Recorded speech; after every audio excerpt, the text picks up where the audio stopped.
আসসালামু আলাইকুম প্রিয় ভাই ও বন্ধুরা, কেমন আছেন? আমি রাশেদ বলছি। আশা করছি আপনারা সবাই ভালো আছেন। আজকে আমরা কিভাবে একটি পাসপোর্ট সাইজ ছবি আপনি মোবাইল দিয়ে তুলে সেটাকে প্রিন্ট করতে পারবেন সেটা আমরা আজকে দেখব। তো তার জন্য চলুন আমরা ফটোশপে চলে যাচ্ছি। আমার এটা হচ্ছে ফটোশপ 7। অন্যান্য ভার্সনের তুলনায় এটি একটু সহজ এবং এটি এখন পর্যন্ত অসংখ্য লোক এটা ব্যবহার করছেন। তো আমার এখানে একটা ছবি অবশ্য আমি অলরেডি আমার ডেস্কটপে নিয়ে রেখেছি, তো সেটা দেখি চলুন। তো এই ছবিটা হচ্ছে আমি আমার মোবাইল দিয়ে তুলেছি। মোবাইল দিয়ে তুলে এটা আমি এই যে এখানে হোয়াটসঅ্যাপ লেখা আছে আপনারা দেখতে পাচ্ছেন, হোয়াটসঅ্যাপে আমি এটা আমার ডেস্কটপে নিয়ে এসেছি। আচ্ছা, এখন আমরা এটাকে কাজ করব। এখন কিভাবে কাজ করব? তো সর্বপ্রথম আমরা ফটোশপটা ওপেন করে রাখবো। ওপেন করার পরে আমরা এখান থেকে এটাকে সাইজ অনুযায়ী ক্রপ করতে পারবো। তো ঠিক আছে, আমি এটা নিয়ে আসছি। আমরা এটাকে ডেস্কটপ থেকে ড্র্যাগ করে ফটোশপে পেস্ট করে দেব, হয়ে গেল, তাই না? এখন এই ছবিটা কিন্তু মোবাইলে তোলা, এই যে Oppo A9, এটা স্পষ্ট দেখা যাচ্ছে, এই যে এটা আমার নাম। তো এখন এই ছবিটা আমরা এখান থেকে ক্রপ করে ফেলতে পারি। আমরা চাইলে এখান থেকে ক্রপ করতে পারি, আবার আমরা চাইলে এখান থেকে ক্রপ না করে সরাসরি এটাকে আমরা AI বা অনলাইন যে টুলস আছে সেটার মাধ্যমে ব্যাকগ্রাউন্ড রিমুভ করেও করতে পারি। তো তার জন্য চলুন আমি এখানে শর্টকাটে দিয়ে রাখছিলাম পাসপোর্ট সাইজ ক্রপ করার জন্য। আপনাদেরকে অবশ্যই মনে রাখতে হবে 1.5 inch with and 1.9 inch height, এবং রেজুলেশন 300 রাখতে হবে। এটা সবসময় পাসপোর্ট সাইজের ক্ষেত্রে খেয়াল রাখতে হবে। তো আমরা এখান থেকে ছবিটাকে ক্রপ করে নিচ্ছি। তাহলে আমি এই ছবিটাকে আর একটু করে নেই। আমরা ছবিটাকে ক্রপ করে নিচ্ছি এখান পর্যন্ত, ঠিক আছে?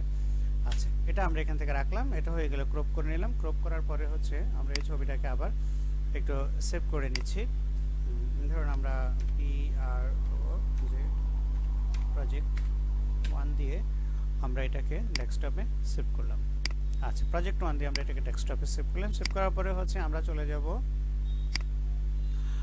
আমাদের ক্রোম ব্রাউজারে ওপেন করে আমরা ক্রোম ব্রাউজার না, এনি ব্রাউজার আপনি ওপেন করতে পারেন, নো প্রবলেম। আমরা এখান থেকে বিজি লিখে দেব। বিজি লিখলে ব্যাকগ্রাউন্ড রিমুভার চলে আসবে সর্বপ্রথম সামনে। এটা একদম শর্টকাটে আপনি আনতে পারেন। এছাড়া অনেকগুলো ব্যাকগ্রাউন্ড রিমুভার আছে, তো আমরা ব্যাকগ্রাউন্ড রিমুভ করে দিলাম। আমরা বিজিতে ক্লিক করলাম। ক্লিক করার পরে আমরা আপলোড ইমেজে চলে যাব। আপলোড ইমেজে চলে যাওয়ার পর আমরা ডেস্কটপ থেকে প্রজেক্ট 1 আমরা যেটা সেভ করেছি, আমরা এই যে প্রজেক্ট 1 সেভ করেছিলাম, এটা আমরা বের করে নিয়ে আসবো, আপলোড করে ফেলবো। এখন আমাদের ব্যাকগ্রাউন্ড ওরা রিমুভ করে দিচ্ছে খুব সহজে। মানে এখানে এখন আর আগের মতো অত কাটাছেঁড়া, তারপর অনেক কষ্ট করে ব্যাকগ্রাউন্ড রিমুভ করা, অত কিছু নেই। আমাদের এটা হয়ে গেছে ডাউনলোড।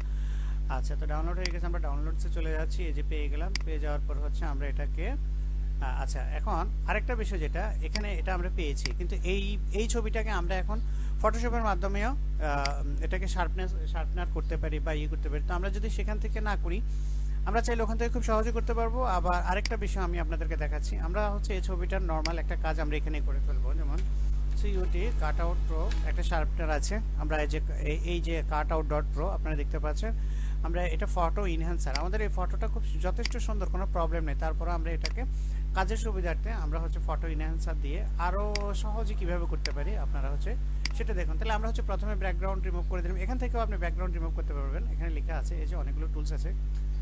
তা আমরা এখান থেকে করে নিই, আমরা ওখান থেকে করেছি। এখান থেকে করলে আপনাদেরকে যে সমস্যাটা হবে, কয়েকটা ফটো করার পরে আপনারা আর ব্যাকগ্রাউন্ড রিমুভ করতে পারবেন না।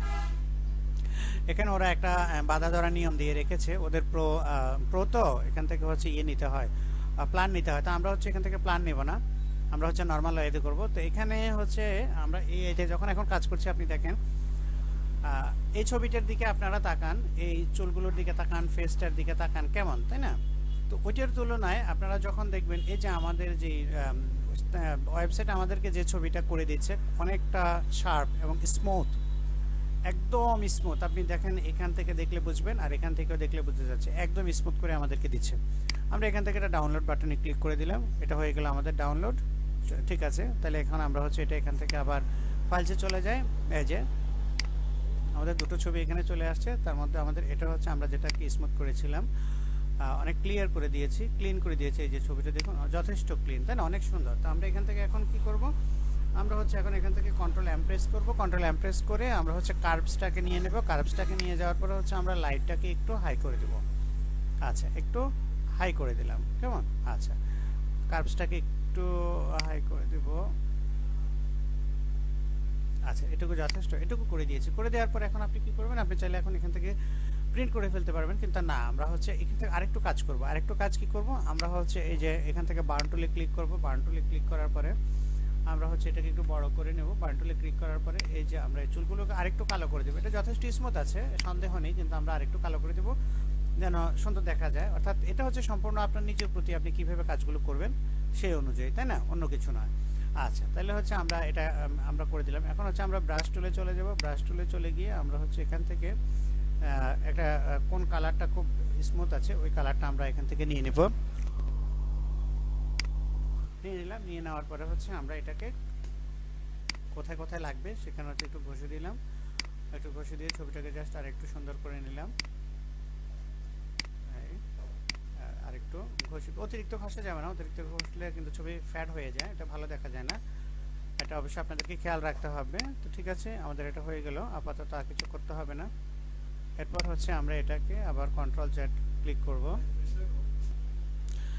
এখন দেখুন আমরা হচ্ছে এটা এটুকু পর্যন্ত করেছি। এখন আমরা কি করব, কোনো কিছুই করতে হবে না, আমরা জাস্ট এই ছবির মধ্যে ক্লিক রেখে আমরা হচ্ছে কন্ট্রোল জে প্রেস করব। প্রেস করলে হচ্ছে ডুপ্লিকেট একটা লেয়ার চলে আসছে, এটা হচ্ছে শর্টকাট মেনু, তাই না? এখন এই যে ডুপ্লিকেট মেনু চলে আসছে, এখন আমরা আবার কন্ট্রোল ধরে ব্যাক স্পেস দেব। দিলে দেখুন কালারটা কেমন চেঞ্জ হয়ে গেল। অর্থাৎ আমাদের হচ্ছে ব্যাকগ্রাউন্ড কালারটা ভালো ছিল না, হ্যাঁ, আমরা হচ্ছে এটাকে চেঞ্জ করে ফেলবো এখন। তাইলে আমরা চেঞ্জ করে দিচ্ছি। এরপরে হচ্ছে আর কিছু করতে হবে, আমরা সোজা এই উপরের লেয়ারটাকে টেনে ধরে নিচে নিয়ে আসবো, তাইলে হয়ে গেল আমাদের একটা পাসপোর্ট সাইজ ছবি। কন্ট্রোল ই করব, দুইটা লেয়ারকে আবার অ্যাডজাস্ট করে দেবো। অ্যাডজাস্ট করে আমরা স্ট্রোক কালারে যাব। স্ট্রোক কালার থেকে আমরা হচ্ছে 3 রাখবো, রেখে আমরা এই ছবিটাকে একটা স্ট্রোক কালার দিয়ে দেবো। এখন দেখুন এই যে বর্ডারের মতো একটা কালার চলে আসছে, চলে আসছে, দাগ চলে আসছে চারপাশে, তাই না? আচ্ছা, এটা তাহলে আমাদের কমপ্লিট হয়ে গেল। এখন আমরা কি করব, এখন আমাদের ছবির কাজ শেষ। আমরা এখন আবার কন্ট্রোল এন দিয়ে নতুন একটা ফাইল নিব, এই পেজ নিব, নতুন একটা পেজ নিয়ে আমরা হচ্ছে এই ছবিটাকে আবার কপি করব।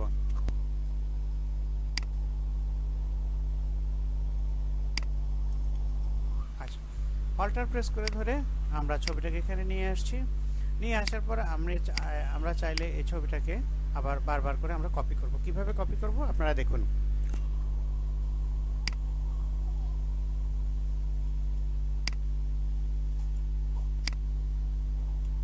এই যে দেখছেন আপনারা, আমরা কপি করেছি। কিভাবে করেছি, অল্টার এবং শিফট দুটো বাটন একসাথে চেপে ধরে যখন আপনি এগুলোকে কপি করে নিয়ে আসবেন, তখন শিফট ধরলে বরাবর থাকবে, আর উপর নিচে হবে না, কোথাও কোনো ঝামেলা হবে না। এখানে কিন্তু আমাদের A4 একটা সাইজ পেপারের মধ্যে আমাদের 5টা ছবি রাখা যায়। এখন আমরা এখানে 4টা ছবি রাখলাম।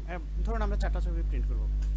কন্ট্রোল পি দিব, পেজ সেটআপে যাবেন, আপনার পেজ ঠিক আছে কিনা, হ্যাঁ আমাদের A4 পেজ ঠিক আছে। প্রিন্টে যাবেন, প্রসেসড প্রপার্টিসে যাবেন, এখান থেকে আপনারা প্লেন পেপারসের জায়গায় আমার হচ্ছে ইপসনের প্রিন্টার, তো সেই জন্য ইপসন প্রিমিয়াম গ্লোসি আমি সিলেক্ট করেছি। যাদের হচ্ছে এইচপি থাকবে এইচপি প্রিমিয়াম গ্লোসি থাকবে। স্ট্যান্ডার্ড আছে, আমরা স্ট্যান্ডার্ডে করতে পারি, তবে আমি হাই রিকমেন্ডেড করছি, অলওয়েজ হাই করবেন। কালার আছে, আমরা এখানে ওকে দিয়ে দিব, ব্যাস প্রিন্ট হয়ে যাবে।